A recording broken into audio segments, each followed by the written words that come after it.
Welcome to PEP Talks, a patient experience podcast where we share stories of promise, our culture of connection and care. It truly matters how we show up for our patients and their families. It makes all the difference in their journey with cancer. In this podcast, you'll hear how a patient from Ukraine and his daughter, Julia, felt so supported and empowered because of the incredible care from our Moffitt team members. Julia was already living in the United States with her husband and her family, but the rest of her extended family still lived in Ukraine when the country was invaded by Russia. After the lengthy and complex journey to get her parents out of Ukraine to join them in the United States, Julia's father was diagnosed with advanced stage lung cancer.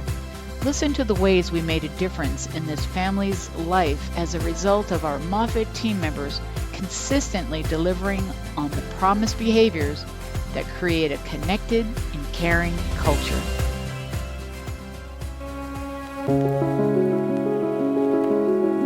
Hello, my name is Julia. I'm from Ukraine. We moved to the United States in 2014 from the first Russian invasion to Ukraine. So I had a newborn baby, so we decided to move to the United States with my husband. But the rest of my family, my parents, my sister with her kids, they stay in Ukraine for all these years. And 2022 was the most challenging and difficult years for our family. When the war started, my family lived in a very small town in Ukraine. And my parents were under occupation for 30 days. We lost in the beginning the mobile connections, the internet connections, and we didn't know how they are and they're alive or not alive. And when we were able to hear from them, we were the happiest people, and we thought that, okay, that's it. We will take them to United States. Everything will be fine. We'll start again, and all the challenges in the past.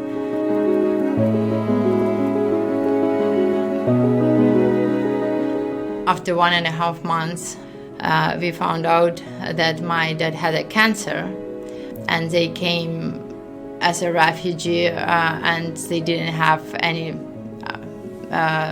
health insurance. So everybody is looking at me and counting like what we will do, what next, because in my family I always try to be positive, confident for them and say that, oh, everything will be fine. But in that moment, I was frightened as well because I didn't know what to do. One day I left the house in the morning and my mom called and said that the dad lost consciousness. I came home, I came back and rushed home and took him to another emergency room, and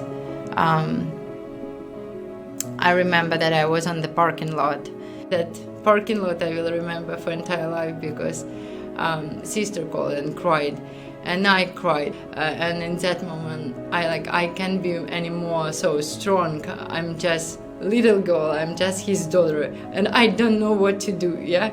And started searching in Google oncologists near me, and it was Moffitt Center. And I called, and I was distracted. I was like frightened and calling and I got a Gina on the call from international department. She was so nice, kind, gentle. She started to register our case, and she always was very professional. She's like always controlling our appointments. She always makes him feel so special. My dad always calls Gina my angel. Gina really helped and gave me a hope.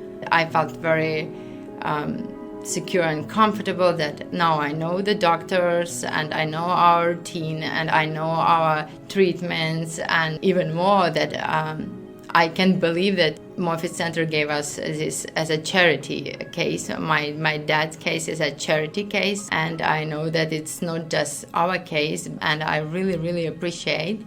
It's a huge for my family. When we got all the lab results and we had a doctor's appointment with Dr.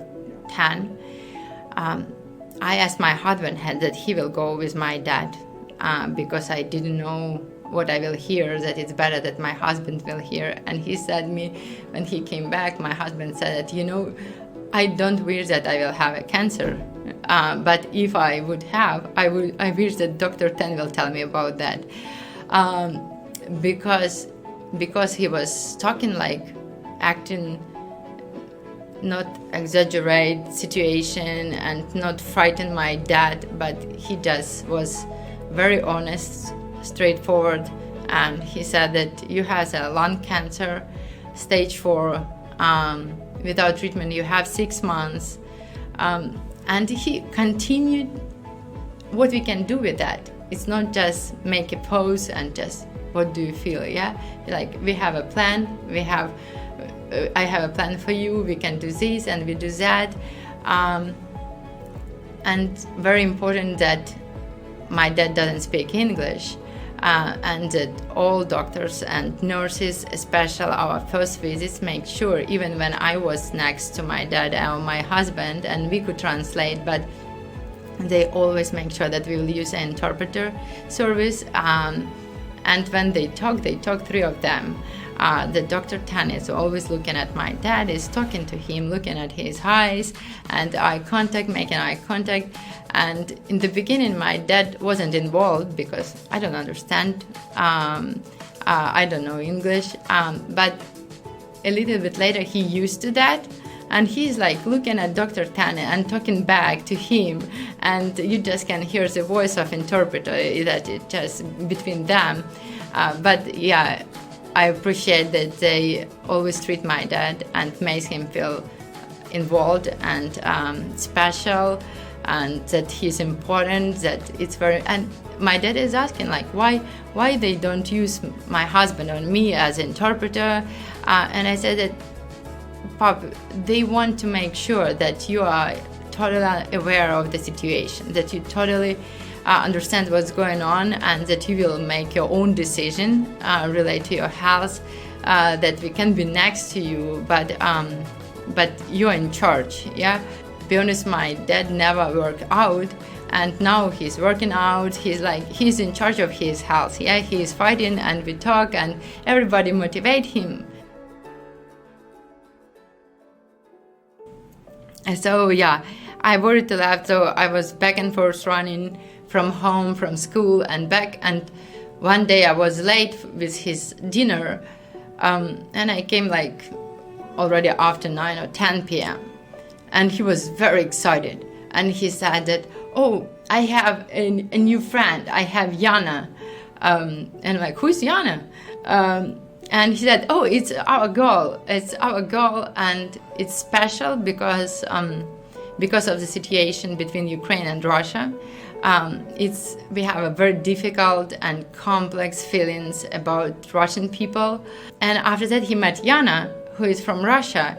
But that Yana, as he used to see Russian people, nice, kind, and came and helped him and assist. And he explained her that I will be later. So she took him a sandwich, and so that's why he was super happy, and our Yana. So she helped him a lot when he stayed at the hospital, and I felt even more comfortable that he has somebody. It's even not about language, but about the comfort that she gives him, and it doesn't matter your nationality if you do the kind stuff and nice to people. People who work in here, it's every day you have another person with a cancer who is struggling, and I saw that they still have this. They don't make this as routine, yeah? Mm-hmm. They still have that light and kindness to see you as a person and see your story, that for you it's a huge today, yeah? It's maybe the biggest challenge of your life. I thought about Christmas, yeah? This Christmas was a special time for my family. And I thought about the old people that gifted me the priceless present for this Christmas. One more Christmas with my dad. One more Christmas with Grandpa.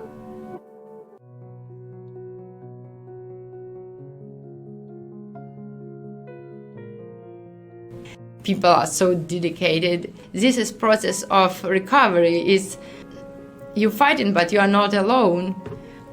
I don't have enough words to express what all people from the Moffitt Center made for my family. Yeah,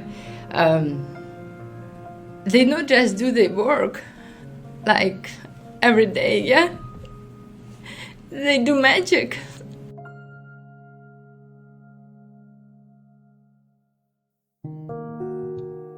Thanks so much for listening. We hope you'll join us for our next episode of Pep Talks. Until then, keep living the promise.